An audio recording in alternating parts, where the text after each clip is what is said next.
ያለ እድሜያችሁ ሽበት ላስቸገራችሁ፣ በተለይ ከግንባራችሁ ላይ ትንንሽ የሚበቅሉ ሽበቶች የምታጠፉበት የምታስወግዱበት የሚሸፍንላችሁ የሽበት ውህድ ነው።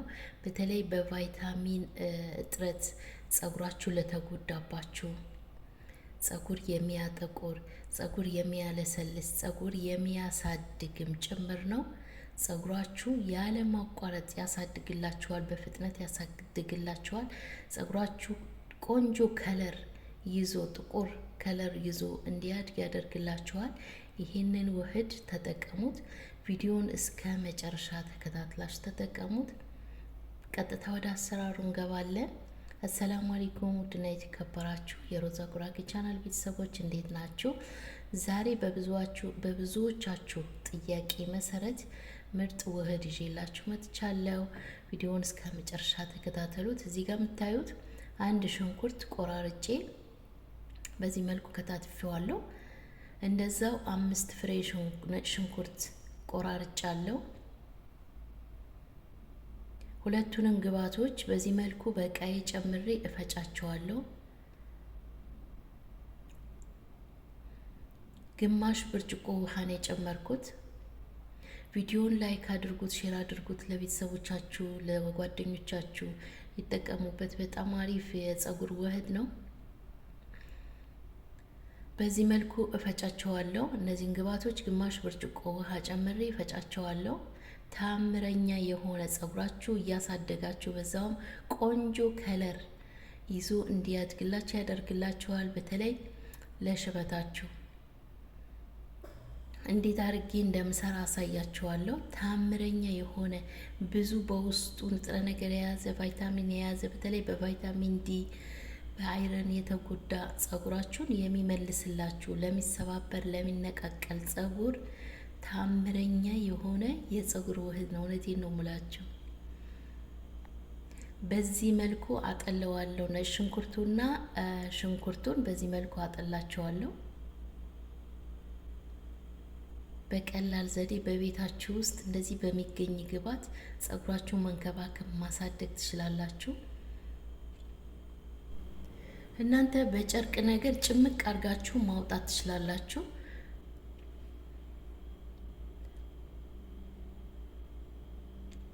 እኔ እንደዚህ በማጥለያ ነው ያጠለልኩት። እናንተ እንደነገርኳችሁ በጨርቅ ጭምቅ አድርጋችሁ ቶሎ መጨረስ ትችላላችሁ። አያችሁት? በዚህ መልኩ እንግዲህ ይሄንን አዘጋጅቻለሁ። በቀጣይ በሌላ ግብአት አዘጋጃለሁ። ይህንን ቪዲዮ እስከ መጨረሻ ካላያችሁ ሙሉ አሰራሩን አታገኙትም ማለት ነው። ሙሉ አሰራሩን ማግኘት የፈለጋችሁ እስከ መጨረሻ ተከታተሉት። እዚህ ጋር ብዙ ንጥረ ነገር የያዘ እንቁላል እጠቀማለሁ። ብዙ በተለይ ጸጉራችሁ ለተጎዳባችሁ፣ ለሚሰባበር፣ ለሚነቃቀል ጸጉር ብዙ ፕሮቲን ያለው ይሄንን 2 እንቁላል አስኳሉን እጠቀማለሁ። በነገራችን ላይ ይሄንን እንቁላል ለብቻው ራሱ ከእርጎ ጋር ዘይት ጨምራችሁበት፣ የወይራ ዘይት ማንኛውም ዘይት ጨምራችሁበት ብቻውን መቀባት ትችላላችሁ። ብቻውን ከእርጎ ጋር አንድ ላይ አድርጋችሁ 3ቱን ግብአቶች ራሱ በተከታታይ ብትጠቀሙት ጸጉራችሁ ዞማ ነው የሚመስለው። እኔ ስለማቅ ነው የምነግራችሁ። ጓደኛዬ ከኔ ጋር የነበረች ጓደኛዬ እሱን ብቻ ነበር የምትጠቀም። የጸጉሯ ልስላሴ፣ የጸጉሯ ርዝመት ልነግራችሁ አልችልም።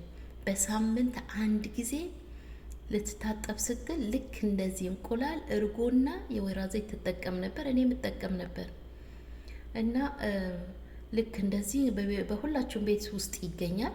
እርጎ እንቁላልና የወይራ ዘይት ጨምራችሁ እስቲ ምን አለችኝ ትላላችሁ። የጸጉራችሁ ገና በአንዴ ስትቀቡት ነው ለውጡን ራሱ ልስላሴው ያማረ ጸጉር ስታበጥሩት ራሱ አንድ አይወጥቅም። እና እንደዚህ መጠቀም ትችላላችሁ። ብዙ ፕሮቲን ነው ያለው በዚህ በእንቁላሉ የምታገኙበት። እንደዛው እርጎውን አንድ ላይ አድርጋችሁ ከርዳዳ ጸጉር ላላችሁ 2ቱን ብቻ ተቀቡት። እስኪ ምን አለችኝ ትላላችሁ ጸጉራችሁ ካልተቀየረላችሁ። እዚህ ጋር እኔ ካካዎ ጨምርበታለሁ። ቢያንስ አንድ ማንኪያ አንድ ማንኪያ ተጠቀሙ።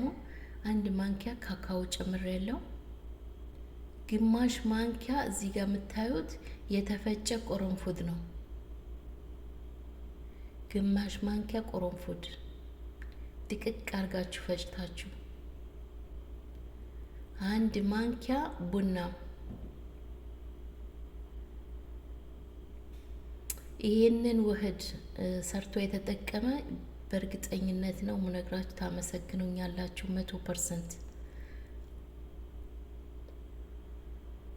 ቡና እንደዛው አንድ ማንኪያ ጨምሬያለሁ። ቀረፋ አንድ ማንኪያ ያልሞላ ጨምሬያለሁ።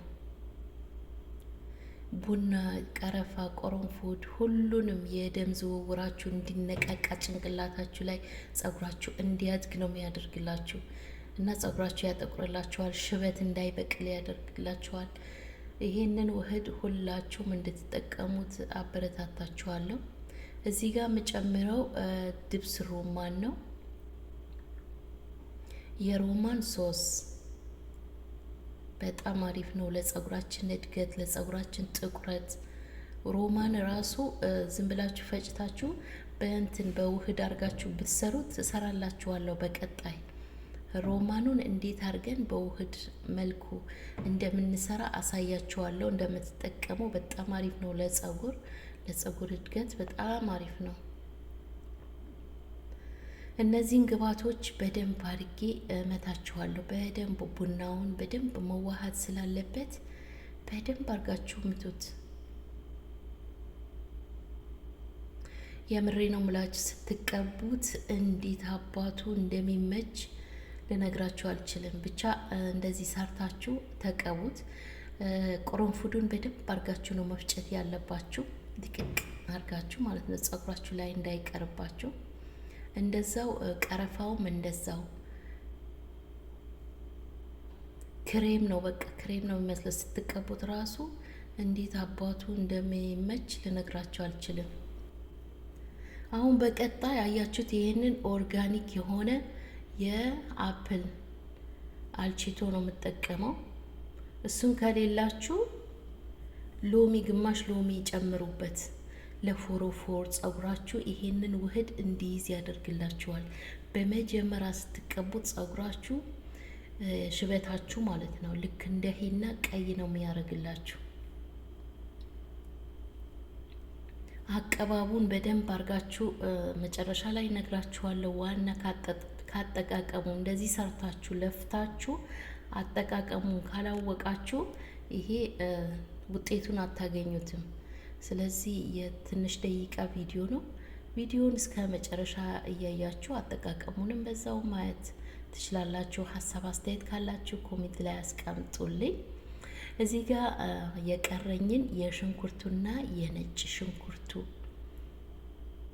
ሶሱን በዚህ መልኩ ቡና ጨምሬ እንደ ስፕሬ መጠቀም ትችላላችሁ። ልብ ብላችሁ አዳምጡ። እንደ ስፕሬ መጠቀም ትችላላችሁ። ይሄንን ውህድ ዘይት ጨምርበታለሁ። የወይራ ዘይት ነው የጨመርኩበት። እናንተ ያላችሁ ዘይት መጨመር ትችላላችሁ። እንደ ስፕሬ መጠቀም ትችላላችሁ። ይሄንን እንደ ሻምፖ ይሄንን ውህድ ከተቀባችሁ በኋላ እኔ እንደ ሻምፖ ነው የተጠቀምኩት። ጸጉሬን ከተቀባሁ በኋላ ስታጠብ ሻምፖ ጨምሬበት ወዲያው ጸጉሬን ማሳጅ አድርጌ ልክ እንደ ሻምፖ ነው የተጠቀምኩት። ከዛ በኋላ እኔ ሻምፖ አልተጠቀምኩም፣ ሌላ ሻምፖ አላደረኩበትም፣ ድጋሜ አልታጠብኩትም። እና ይሄንን የምታዩት እንደ ሻምፖ ነው መጠቀም ያለባችሁ። በጣም አሪፍ ነው። የምሬ ነው ምላችሁ፣ ታመሰግኑኛላችሁ። ልክ እንደዚህ በቃ ጨምራችሁ ትንሽዬ ሻምፖ ጠብ አድርጉበት፣ ወይም በሳሙና ስታጥቡ ከሆነ ሳሙናውን ፈቅፍቃችሁ ጨምሩበት። እንግዲህ ውህዳችን ስፕሬያችን በዚህ መልኩ ተዘጋጅተዋል። ቀጣይ የምንቀባው ይሆናል። ስትቀቡ በደንብ አርጋችሁ ከስር ጀምራችሁ እስከ ጫፍ ድረስ በደንብ አርጋችሁ ትቀቡታላችሁ። ጸጉራችሁን ማሳጅ ይደረጋል፣ ግዴታ ነው። ማሳጅ ሲደረግ ራሱ እንዴት አባቱ እንደሚመች ልነግራችሁ አልችልም። ይህንን ውህድ ቢያንስ 2 ሰዓት አቆዩት። ከዛም በላይ ማቆየት ትችላላችሁ። 2 ሰዓት አቆይታችሁ ታጠቡት። ታምረኛ ነው። ታመሰግኑኛላችሁ። የዛሬ ቪዲዮ ይህንን ይመስል ነበር። ስለተከታተላችሁኝ አመሰግናለሁ።